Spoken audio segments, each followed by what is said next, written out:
bertanya kepada ahlul ilmi yang ngerti, yang lebih paham darinya. Jangan segan-segan untuk berkata tidak tahu. Itu yang saya maksud. Jangan sok tahu.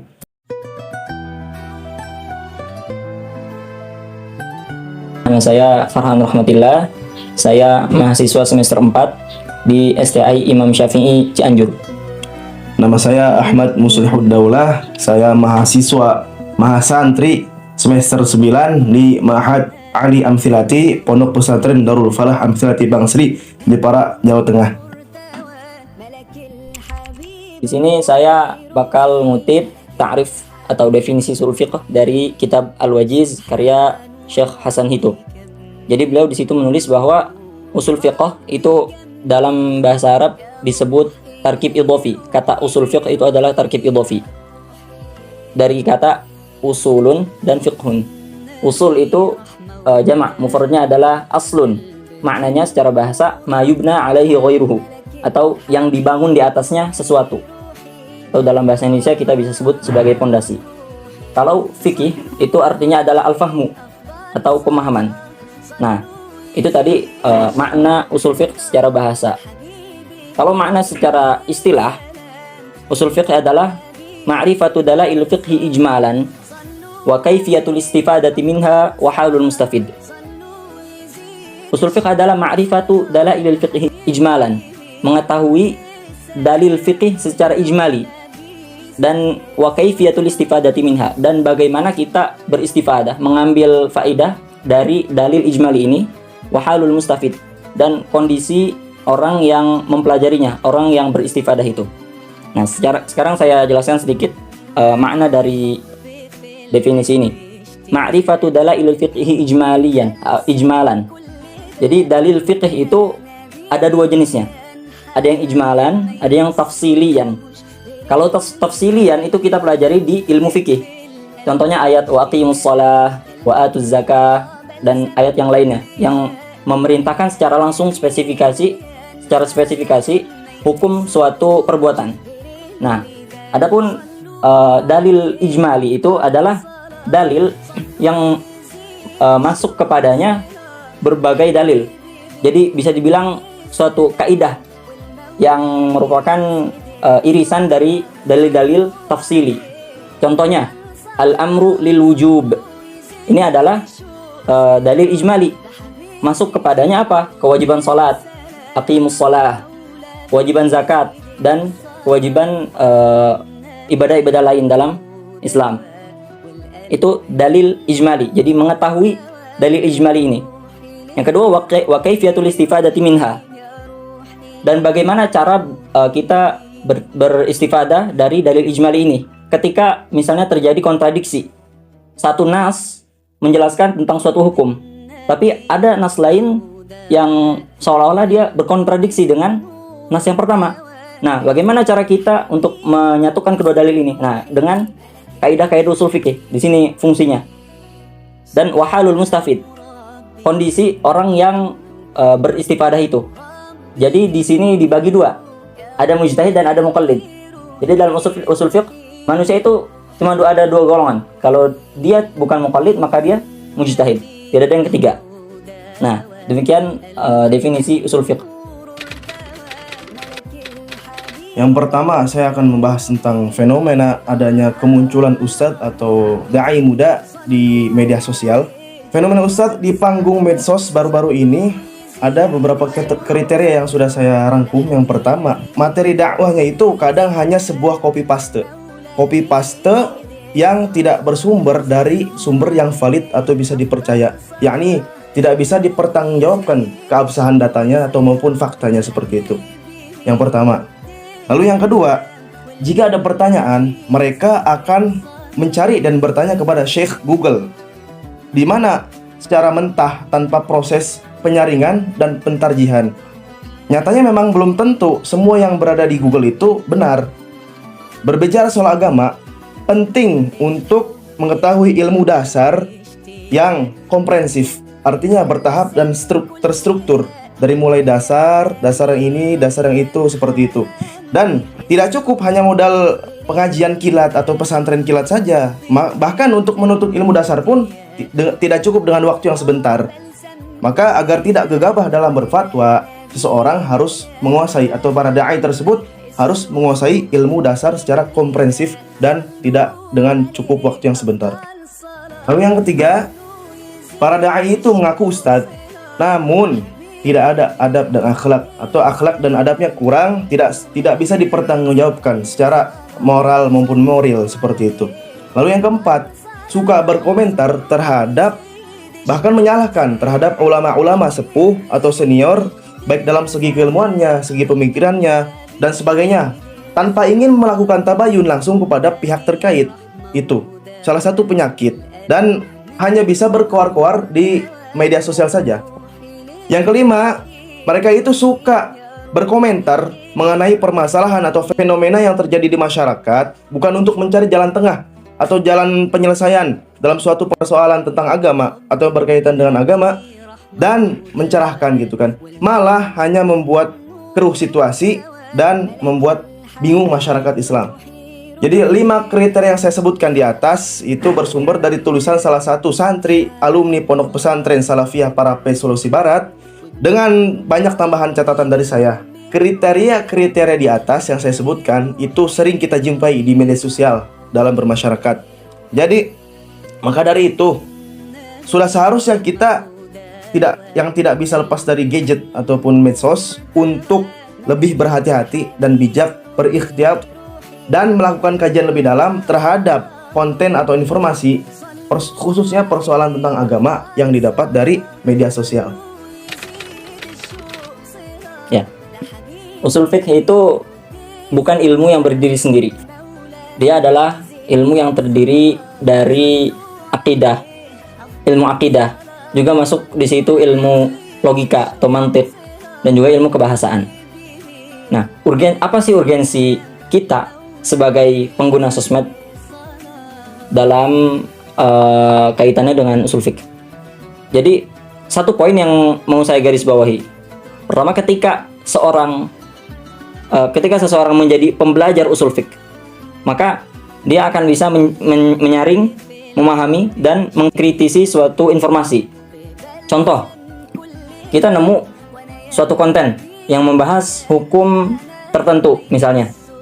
Nah, di sini bakal kelihatan apa bedanya para pembelajar usul fiqh dengan orang awam. Misalnya itu disebutkan satu dalil tertentu. Orang awam biasanya langsung percaya asalkan di situ ditulis qala Allah, qala Rasulullah. Nah, sedangkan para pembelajar usul fiqh mereka akan tahu, oh, ini dalil kurang cocok ternyata dengan hukum ini. Mereka akan mengkritisi. Ini dalilnya am atau khos, mutlak atau muqayyad, nasikh atau mansukh. Mereka akan tahu kecocokan penggunaan dalil ini dengan hukum ini.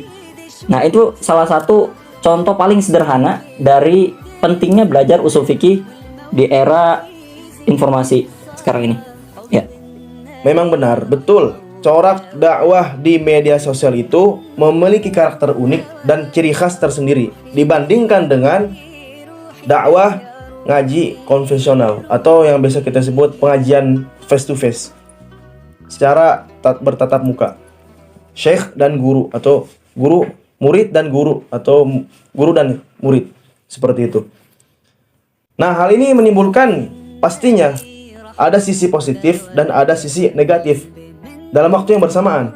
Dalam segi sisi positif, dakwah digital di media sosial itu menjangkau khalayak yang sangat luas, lintas negara, lintas provinsi, lintas kota, lintas generasi, ketimbang model dakwah konvensional, yakni pengajian yang biasa kita lakukan sebagai seorang penuntut ilmu.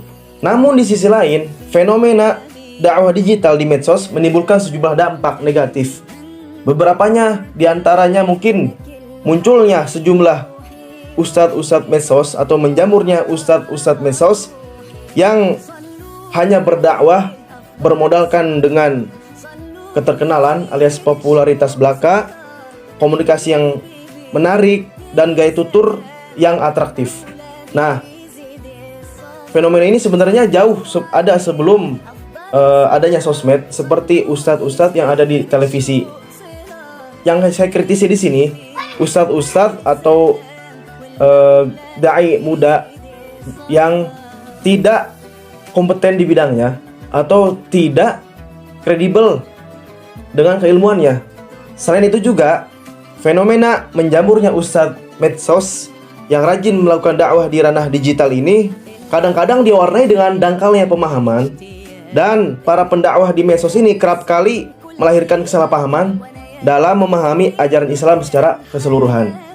Alhasil materi dakwah yang mereka sampaikan pun tidak jarang ada yang menyinggung satu kelompok, ada yang membuat resah publik, bahkan ada yang menimbulkan perpecahan.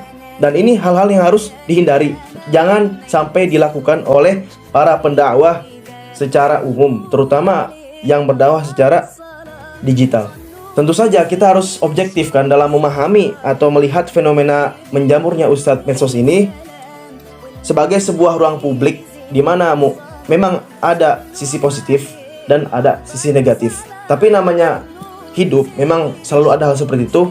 Yang kita tekankan di sini, yang saya maksud dan tekankan di sini, bahwasanya seorang pendakwah atau dai muda yang bergerak dalam dakwah digital atau media sosial, hendaknya jika tidak tahu suatu permasalahan atau tidak paham terhadap suatu keilmuan, bertanya kepada ahlul ilmi yang ngerti, yang lebih paham darinya. Jangan segan-segan untuk berkata tidak tahu. Itu yang saya maksud. Jangan sok tahu. Fas'alu ahla dzikri in kuntum la ta'lamun. Al-Quran dengan jelas berkata seperti itu. Kedepannya bangsa ini membutuhkan juru dakwah yang tidak hanya paham dalam persoalan agama, yang tidak hanya jago berretorika dan tidak hanya piawai dalam berorasi, tapi juga bangsa ini membutuhkan para juru dakwah, para dai, para generasi pendakwah yang mampu menggali atau memberikan solusi di tengah-tengah umat. Kayaknya saya bakal nyampein 3 poin di sini. Pertama, medsos sebagai sarana buat nyebarin kebaikan. Jadi jangan sampai kita gunain medsos itu untuk apa? Untuk pamer, untuk adu domba. Naudzubillah, kita nggak mau ada perpecahan di antara umat Islam terlebih. Jadi kita gunakan medsos untuk nyemangatin orang buat ngelakuin kebaikan dan sebagainya, dan hindari berdebat, karena berdebat itu nggak ada faedahnya, apalagi untuk kita sebagai orang awam. Karena biasanya orang yang berdebat itu, misalnya berdebat tentang hukum ngelakuin satu amalan, ujung-ujungnya mereka nggak ngelakuin amalan itu dan nggak, jadi sia-sia gitu, karena bukan orang yang kompeten di bidang itu. Yang ketiga, dia harus selektif milih influencer yang di follow, karena setiap influencer itu mereka punya motif, punya tujuan dalam membuat akun itu. Jadi pilih influencer yang kredibel, karena kita bakal berinteraksi dengan dia yang kredibel. Kita tahu asal usulnya dia, sepak terjangnya kayak gimana, pernah belajar di mana, karena itu bakal ngaruh ke kehidupan kita. Mungkin 3 poin itu aja kayaknya sih. Ya, so sekarang dari Muslim. Dari saya pribadi, menjam istilahnya Muhammad Faizin, seorang aktivis dan jurnal dari Pringsewu. Istilah think, T-H-I-N-K, think, true, helpful, illegal, necessary, dan kind. Yang pertama, think, berpikir. Artinya, informasi yang akan kita bagikan ini valid atau tidak, benar atau tidak, hoax atau bukan. Membiasakan mengecek informasi ke sumber yang berbeda. Nah, ini sebagai perbandingan. Yang pertama itu. Yang kedua, yaitu helpful, bermanfaat atau tidak. Pastikan informasi yang kita berikan, yang kita bagikan di sosial media, hal-hal yang bermanfaat, bukan hal yang membawa kemudaratan. Karena begini, ada kalimat seperti ini: posting yang penting, bukan yang penting posting. Share yang penting, bukan yang penting share. Lalu yang ketiga, ilegal. Ilegal di sini maksudnya apa? Pastikan sesuatu yang kita posting atau bagikan itu sesuatu yang tidak menyalahi aturan, atau sesuatu yang tidak melanggar hak cipta. diizinkan. dari segi Ya. hukum dan dari segi syariat. Nah, dari segi hukum dan dari syariah dan dari segi muamalah, diizinkan atau tidak itu penting. Ya. Karena kan ada orang yang tidak mengizinkan kecuali jika dia meminta izin darinya. Seperti itu. Lalu termasuk ilegal di sini hal-hal yang berbau seperti pornografi, terus ujaran kebencian, ini juga sebenarnya hal yang sensitif dan tidak boleh dilakukan. Lalu penipuan, ancaman, intimidasi itu termasuk ilegal juga. Yang keempat, necessary, yakni penting atau tidaknya hal tersebut di-share atau dibagikan atau diposting. Sebaiknya dipertimbangkan dulu, dipertimbangkan kembali untuk hal-hal yang bersifat privasi atau pribadi ketika akan di-share ke publik. Apakah ini pantas atau tidak pantas, atau kurang pantas, atau menimbulkan pro kontra, atau menimbulkan madorot, atau menimbulkan kerusakan, mafsadat semuanya. Yang kelima yaitu kind. Upayakan untuk meng-share hal-hal yang baik, bukan yang sesuatu yang jahat atau bersifat negatif. Saya menambahkan dari Kak Farhan tadi tentang follow akun influencer yang kredibel di bidangnya. Benar itu. Jadi jangan lupa untuk kita kaum-kaum awam, kaum-kaum yang mencari ilmu agama atau menuntut ilmu agama tapi keterbatasan akhirnya memilih media sosial sebagai tempat pencarian. Cari follow akun-akun yang berakidah Ahlussunnah wal Jamaah. Entah itu di FB, Instagram, Twitter dan semua yang mempunyai sanad keilmuan yang jelas dan bersambung hingga Rasulullah SAW. Itu satu hal penting. Saya menambahkan sedikit daripada Ibnu Mubarak. Beliau berkata, al-isnadu minad dini. Laulal isnadu laqala man syaa masyaa. Sanad itu bagian daripada agama. Kalaulah tidak ada sanad, maka siapapun bisa berkata apa yang dia kehendaki. Para pendakwah, dai muda yang melakukan dakwah digital, pastikan keilmuannya tersambung daripada guru kalian daripada gurunya sampai Rasulullah SAW. Karena di sini pertanggungjawaban dunia akhirat akan menjadi sebuah hal yang berat bagi para pendakwah sekalian. Sebagai kalimat penutup, teman-teman, dari hal-hal yang udah kita sebutin dari awal tadi, hakikatnya setiap dari kita adalah pendakwah. Misalnya kita mengupload satu konten, terus orang lain terinspirasi untuk melakukan kebaikan, maka insya Allah kita bakal dapat ganjaran juga. Kenapa? Karena man dalla 'alal khairi kafa'ilihi. Orang yang menunjukkan kepada kebaikan itu seperti pelakunya. Maka kurang enak apa lagi kita cuma nunjukin sesuatu kebaikan lalu orang ngelaksanainnya, nyontohin. Kita kebaikan dapat pahala dari dia. Maka setiap kita adalah pendakwah. Mungkin cukup sekian dari kami. Mohon maaf atas kekurangannya. Wassalamualaikum warahmatullahi wabarakatuh.